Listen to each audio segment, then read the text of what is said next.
16 Jones లో భాగంగా ఇక్కడ వచ్చినటువంటి దోషం ఏంటంటే సౌత్ ఈస్ట్, అంటే సుమారుగా ఆగ్నేయ భాగంలో ఇక్కడ ఎనర్జీ లేకపోవడం, అంటే ఇక్కడ అగ్ని దిక్పాలకుని యొక్క ఎనర్జీ లేకపోవడం.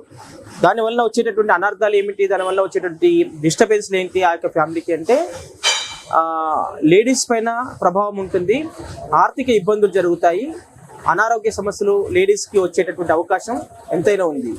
కాబట్టి ఈ జోన్ను మనము క్లియర్ చేస్తున్నాం ఇక్కడ. శ్రీను, ఇప్పుడు ఇక్కడ స్కానర్ ఇప్పుడు క్లోజ్ అయిపోయింది, అది ఇదిగో ఈ ఎనర్జీ ఇక్కడ ప్రాబ్లం ఉంది కాబట్టి స్కానర్ ఓపెన్ అయిపోతుంది. పెట్టండి, మళ్ళీ పెట్టిన తర్వాత మళ్ళీ క్లోజ్.